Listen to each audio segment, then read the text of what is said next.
Hi there, I'm Sonal Mehrotra Kapoor and welcome to Coffee and Crypto one final time. On today's program, we'll be taking you through everything that's buzzing in the world of cryptocurrency. Two things mostly. One, on these new ad norms that have actually come in. What does it say about advertisement moving forward when it comes to crypto? Remember the whole IPL controversy and how and what it did to crypto advertisements? That is going to be our topic number one. Also, a very interesting debate has cropped up in the space of crypto, and that is crypto and India's brain drain along with it. Are companies, our best of the minds on crypto actually leaving India? If yes, why? We'll decode all of that. First up, let's get some coffee.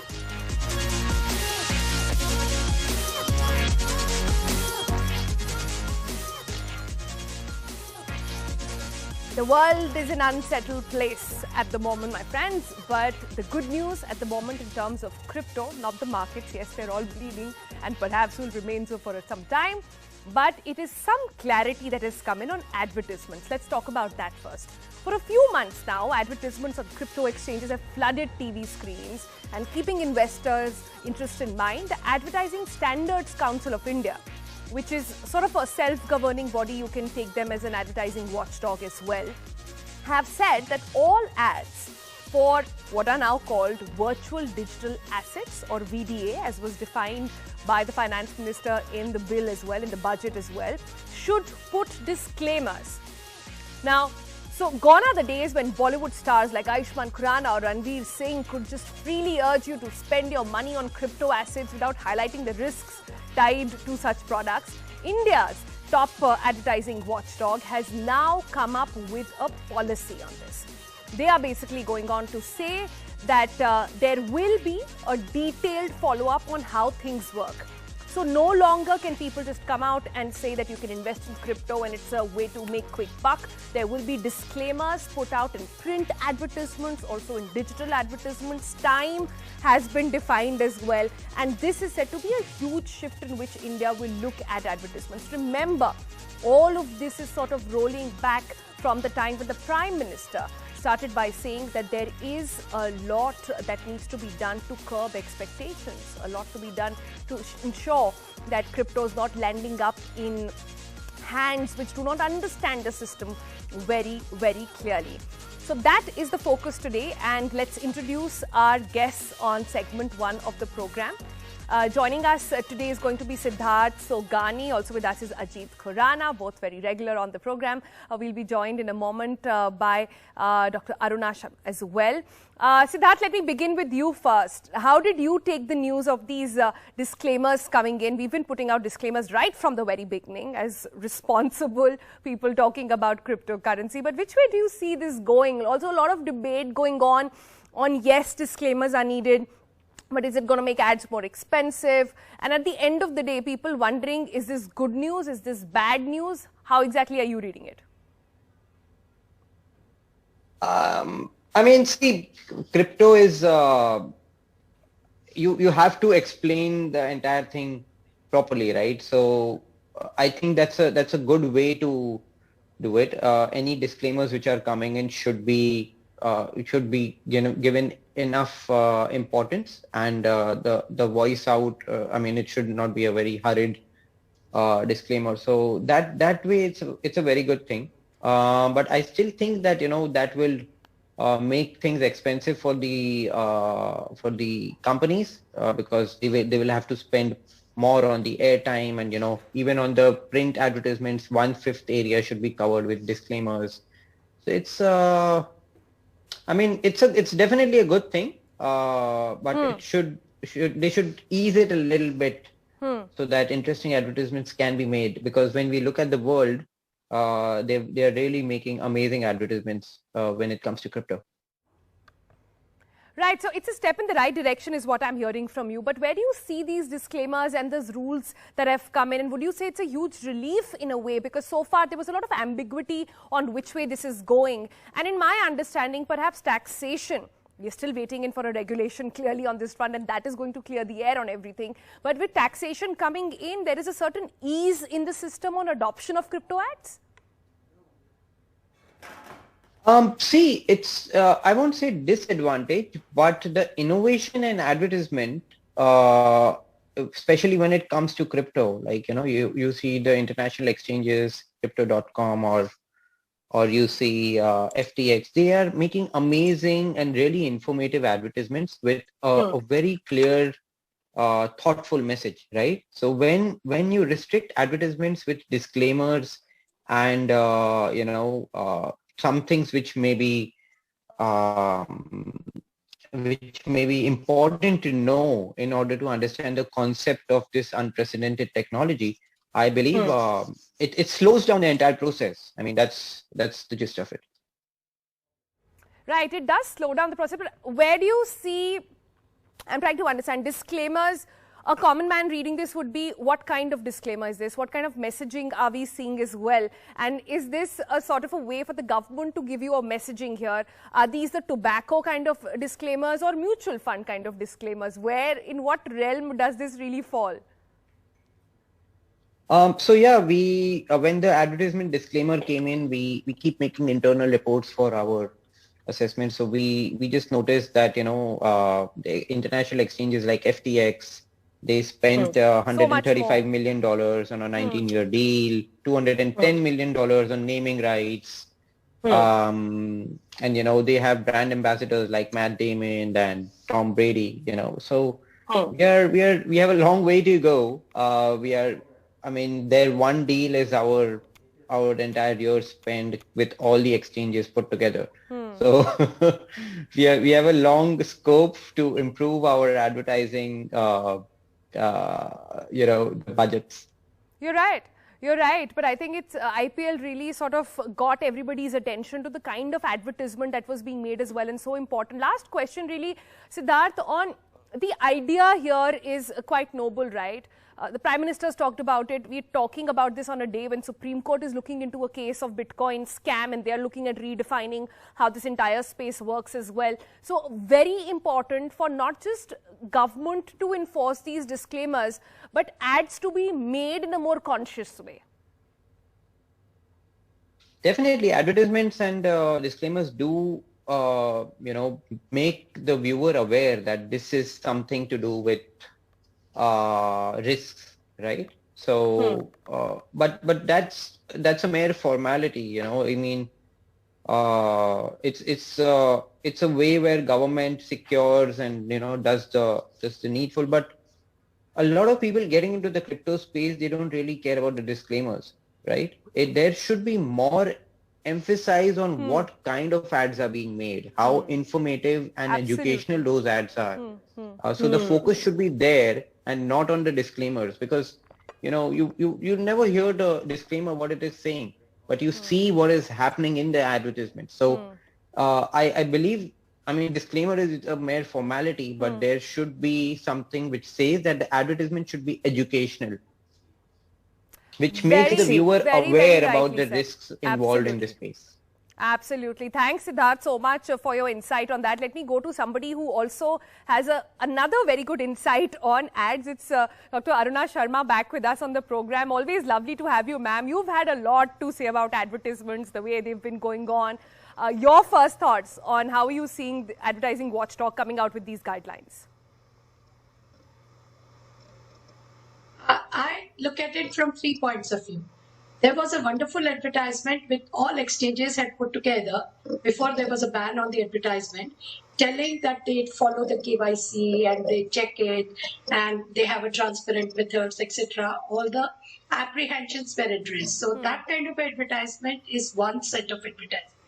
The second set of advertisement which government is now telling is more like a disclaimer, is a protection that it's a informed, if the investor will not be backed by any legal claims in case it incurs a loss. Risky involvement, right? That's what it says. Government wants these terms to be used very clearly. Very right. And the third, which is more important, is the advertisement should bring out not high claims or what has been very rightly said, but then they should inform what actually this crypto business is. That should also come up.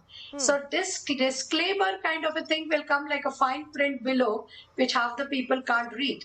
But then it should not be like that. It should not be like that. That care has to be taken while designing the advertisement. So there are no tall claims, but equally important to inform the investors that you are not protected in case you incur a loss, and you are entering into a zone of investment into your portfolio, which is high risky and not yet regulated. Right.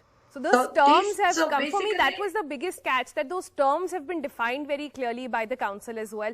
Ajit, in your view, the counter argument to this really is the fact that crypto is a global community. It's not defined by governments and national lines. We're talking about this in the times of war, of course, but we are talking about this in times when this is a truly global phenomena. How does disclaimers really add on, or do you think what more really needs to be done? Does it serve the purpose? One needs to understand that.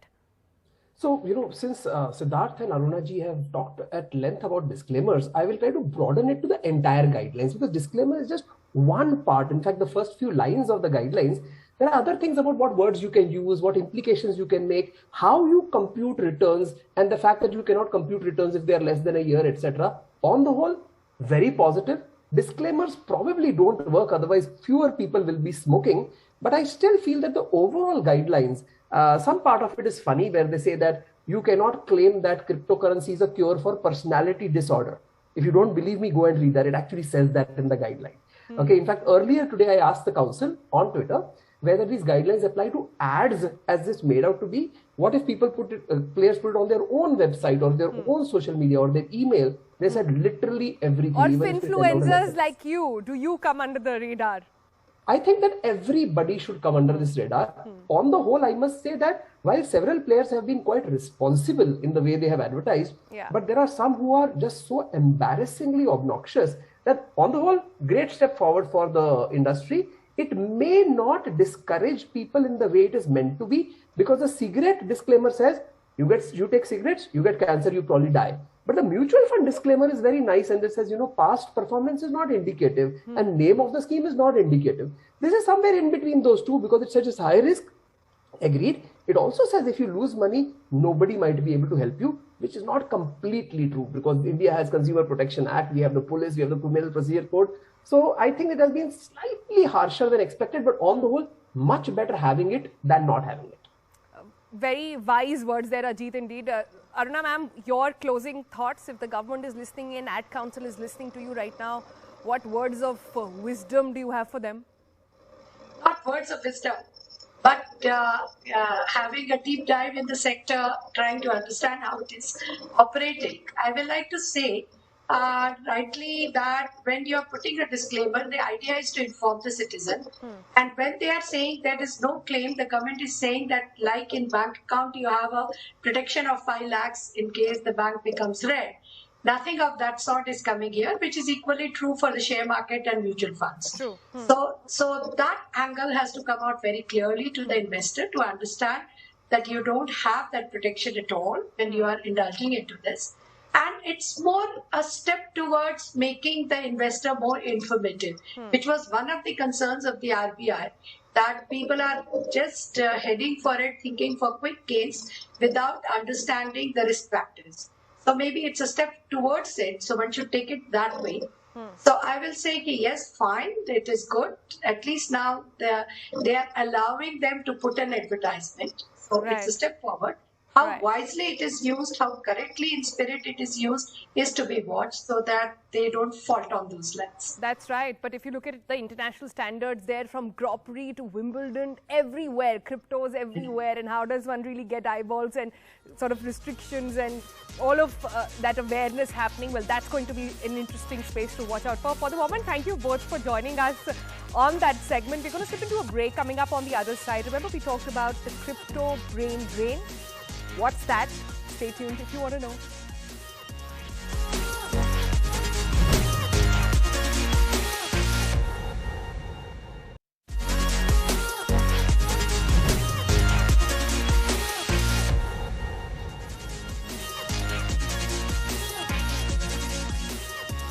welcome back. Is there a crypto brain drain happening? Well, India's crypto talent has been swanning out of the country for years owing to regulatory uncertainty, government's recent decision on taxation as well, which a lot of people thought was very, very harsh, 30% plus one. All of this, many say, is leading to a brain drain. Now, according to some reports, 30 to 50 Indian crypto and blockchain entrepreneurs run their businesses out of places like Dubai and Singapore. One of these Indian, mind you. Now, the flight of talent can be tracked back to 2018 when the RBI had first imposed a ban. Zeppay, one of the largest Indian exchanges at that time, had shuttered operations and moved to Singapore. However, it has resumed services now that the RBI ban is gone, and there is more, perhaps, not if clarity, at least a direction in which, Indian crypto community is expanding. New tax rules, they didn't help it either. But is taxation the reason enough for these crypto exchanges, for these big players who can make so much of difference even inside India, to actually look at countries offshore? That is something that we will be debating. Let me just bring in our guest now and straight away dive into our questions. Joining us is Sharat Chandra and also Rishi Manga. Let me just begin with Sharat. Sharat, why do you think destinations like Dubai and Singapore are, even though more expensive to set up base there, are turning out to be so much more popular than India? Right. So I think there's an element of regulatory or legal certainty which is there in geographies like Dubai, where Dubai World Trade Center Authority, they have announced that they will be rolling out licenses for crypto exchanges, right? So they're trying to create a vibrant ecosystem where startups or companies across the globe can start setting up business there. So it's like inviting both talent as well as investment into Dubai. So that's a very, very progressive move. Now, as you rightly stated, this seems more like a brain drain 2.0, an unpleasant deja vu, if I can use that term, right? Because this is like we're driving our talent outside India. And if we want to leapfrog, I mean, if India wants to leapfrog to be the next leader in Web 3.0 era, we need to have the right regulation, right policy regulations as far as taxation also is concerned, right? So that we don't drive our talent outside. Right? Rishi, comment on the fact that what does it mean for investors in India who might or might not be invested in exchanges that are registered abroad? So basically, no matter which exchange you use, if your PAN card is added on the exchange, you will have paid taxes, no matter from whichever country's exchange you're using. Well, the problem comes when you're using decentralized exchange or P2P or any other way where you will have to, government is very smart by getting in TDS where all the transactions will be taxed. Yes. That's how they can track every transaction we do. No matter where we go, because of TDS, we will have to file our ITR, then we will have to pay taxes. Right. So this is, I just want to say this again for all crypto holders in India. You will not be absolved of taxes or the liability coming from that only because your exchange is headquartered overseas. You need to give in your KYC and how things will work from there. But Sharat, then just think like an investor right now who's looking at all these options that have come up as well. What do you think should be the priority there? I think Indian investors, if they're trading in overseas exchanges, then again, a 1% equalization levy will also apply on top of the existing 30% tax and 1% TDS, right? So I think transacting on overseas exchanges is not a profitable decision, I would say. I see. And Rishi, your thought on what this means for crypto community here? I'm seeing the biggest talent when it comes to crypto is emerging out of India. And like we talked about how India almost missed the bus in Web 2.0. With Web 3, that shouldn't be the case. Sharat, do you want to answer that? Sure. I think that's where the government has to kind of rationalize the current tax, because if you're looking at Web 3.0, metaverse, right? So, and tokenization is a key element in these two spheres, right? So if you're putting obnoxious tax of 30%, a very high tax, right? So how would entrepreneurs or technologists will start and build in metaverse, right? So, and since the Republic Day Parade talked about Vedas to metaverse, how do we ensure that we still have a prominent position in metaverse if we still keep on having high tax rates with respect to tokenization of assets, right? So I think we need to have a balanced view, rationalized taxes. That's the only way we can move forward. And I think also get in regulation as soon as possible. You know, sort of don't let it be in the realm of ambiguity. Bring in a regulation that clears the air on things with, you know, with whatever taxation slabs are there. That will depend on people's risk appetite, but that needs to come in as well. We'll leave our viewers with that. Thanks so much for joining us, Sharath. With that, well, also with that, it's time to wrap today's episode of Coffee and Crypto. Also time to say goodbye one final time to all of you. Not just goodbye for the program, also goodbye for me on CC and NDTV. It's been lovely bringing you this program. We've loved the feedback, your never-ending sort of questions that come in as well. And honestly, it's been a fascinating, fascinating journey. And the journey will go on, but perhaps we'll see you some other place, some other time. Bye for now. Take care.